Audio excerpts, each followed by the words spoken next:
بسم اللہ والصلاۃ والسلام علی من لا نبی بعد اما بعد فاعوذ باللہ من الشیطان الرجیم بسم اللہ الرحمن الرحیم۔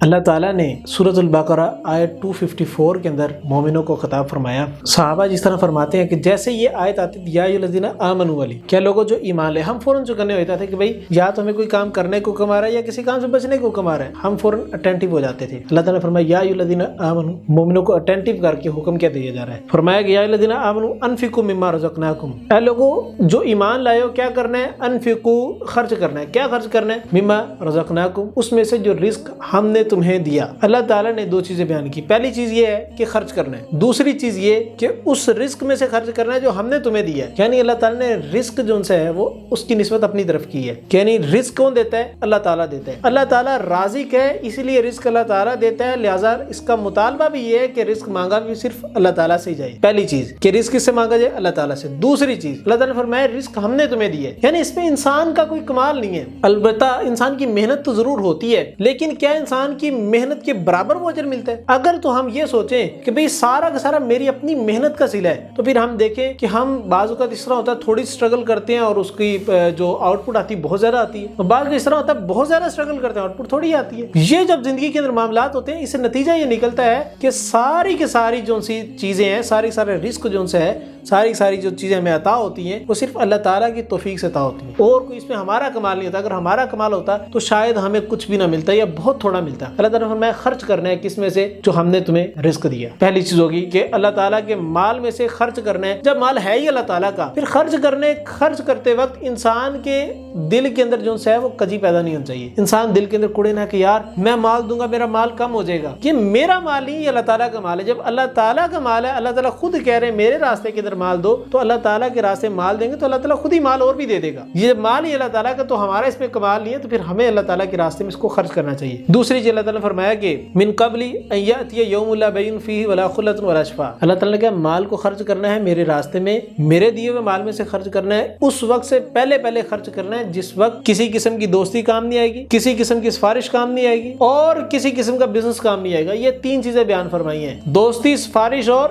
بزنس۔ انسان جتنا امیر بندہ ہوتا ہے نا، اتنے اس کے ریلیشن سٹرونگ ہو جاتے ہیں، اتنا مال سے زیادہ وہ اس کے پاس کام کروانے کے طریقے کار ہوتے ہیں، کیونکہ دنیا کے اندر ہر کام پیسے کے ساتھ ہوتا ہے۔ انسان وہ پیسہ دیتا ہے کیونکہ وہ پیسہ ہی بہت زیادہ ہے، وہ پیسہ دے گا کام ہو جائے گا، ٹھیک ہے۔ اس کو یہ زوم ہوتا ہے کہ یار میرے پاس مال ہے، میں کوئی بھی کام کروا سکتا ہوں، ٹھیک ہو گیا۔ اللہ تعالیٰ نے فرمایا کل قیامت کے دن یہ مال تمہارا کسی کام نہیں آنا، کیونکہ اس دن نہ کسی قسم کی لین دین ہونی ہے، نہ بارٹر سسٹم ہونا ہے، نہ یہ ہوگا کہ بھائی میں پیسے دے دوں تو مجھے نیکیاں مل جائیں گی، ایسا بھی نہیں ہو سکتا۔ اس دن کسی قسم کی بزنس، چاہے ارب پتی، چاہے بلینئر، ملینئر، ٹریلینئر، جتنے مرضی ہو جائیں آپ، کسی قسم کا کوئی کام نہیں آئے گا۔ دوسری چیز فرمایا کہ فی ولا خلہ، اور نہ کسی قسم کی دوستی کام آئے گی۔ انسان کو سہارا ہوتا ہے اپنے ساتھ کے لوگوں کا۔ انسان کہتا ہے کہ یار میرے ریلیشن بہت سٹرونگ ہے، میرے دوست فلاں فلاں فلاں فلاں ڈیزگنیشن کے اوپر بیٹھے ہیں، میں کوئی بھی کام کروا سکتا ہوں، میں کسی کی ٹرانسفر بھی کروا سکتا ہوں، میں یہ بھی کام کر سکتا ہوں، میں وہ بھی کام کر سکتا ہوں۔ ساری چیز سوچتا ہے، کیوں؟ صرف اپنے ریلیشنز کے سٹرونگ ہونے کی بنیاد کے اوپر۔ اللہ تعالیٰ نے فرمایا کل قیامت کے دن یہ سارے کے سارے ریلیشن تو ایک سائڈ پہ،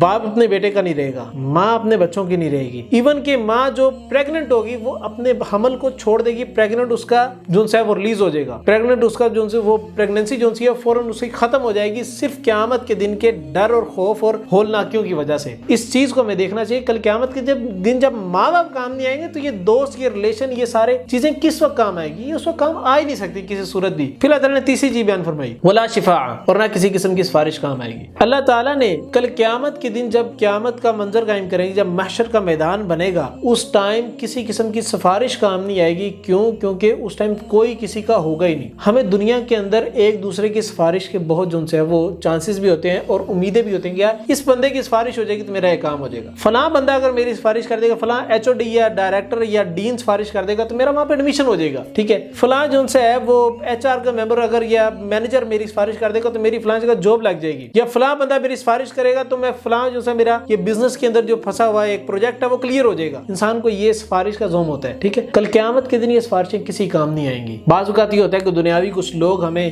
جعلی لوگ جن سے ہمیں یہ اس بات کی جو ہے امید دلواتے ہیں کہ کل قیامت کے دن ہم تمہیں بخشوا لیں گے۔ کل قیامت کے دن کسی نے کسی کو بھی نہیں بخشوانا، سوائے یہ کہ اللہ تعالیٰ نے چند ایک چیزیں مقرر کی، جس طریقے سے جو شخص قرآن مجید پر عمل کرتا ہے، قرآن جی کو پڑھتا ہے، تلاوت کرتا ہے، کل قیامت کے دن قرآن جی سفارش کرے گا، یا اللہ یہ مجھے پڑھتا تھا لہذا میں اس کی سفارش کر رہا ہوں۔ سورۃ ملک کی جو تلاوت کرتا ہے، سورۃ ملک سفارش کرے گی رات کے وقت کی، اور اس کے علاوہ جو روزے رکھے جائیں گے روزے سفارش کریں گے، کل قیامت کی رسول اللہ صلی اللہ علیہ وسلم سفارش کریں گے اس انسان کی، اس مومن کی جس مومن نے کتاب اللہ و سنت رسول اللہ پر عمل کیا ہوگا، صرف زبان سے اقرار نہیں کیا ہوگا کہ لا الہ الا اللہ محمد رسول اللہ، بلکہ اس پہ عمل بھی کیا ہوگا۔ اگر عمل کیا ہوگا تو رسول اللہ صلی اللہ علیہ وسلم سفارش کریں گے۔ اس طرح کی چند ایک چیزوں کے علاوہ کوئی کسی کی سفارش نہیں کر سکے گا، ہر کسی کو اپنی اپنی پڑی ہوگی۔ پھر اللہ تعالیٰ نے فرمایا والکافرون هم الظالمون، اور کافر لوگ ہی ظالم ہیں۔ اللہ تعالیٰ نے یہاں پر کافر لوگوں کو ظالم کہا، ظالموں کو کافر نہیں کہا، یعنی کافر ظالم ہو سکتا ہے، ظالم جو ان سے ہے وہ ضروری نہیں کہ کافر ہی ہوگا۔ اب اس بات کو ذرا سمجھیں، ہم کافر کیسے ظالم ہوتا ہے؟ اصل میں کفر جب ہم کرتے ہیں، کسی حق بات کا انکار کرتے ہیں، اللہ تعالیٰ نے ہمارے پہ حکم نازل کیا، ٹھیک ہے، چاہیے تو یہ تھا کہ مرتبہ تو یہی تھا کہ اللہ تعالیٰ نے جو حکم نازل کیا اس پر ہم عمل کرتے، ہم نے اس کا مرتبہ کسی اور کو دے دیا، ٹھیک ہے، ہم نے شیطان کو دے دیا کہ شیطان کی بات کو ہم عمل کریں، شیطان کی بات پہ عمل کریں گے، ہم نے پریورٹی اللہ تعالیٰ کو دینے کے بجائے شیطان کو دے دی۔ حق کس کا بنتا تھا؟ اللہ تعالیٰ کا، ہم نے کس کو دیا؟ شیطان کو۔ یہی اصل میں ناانصافی ہے۔ جب انسان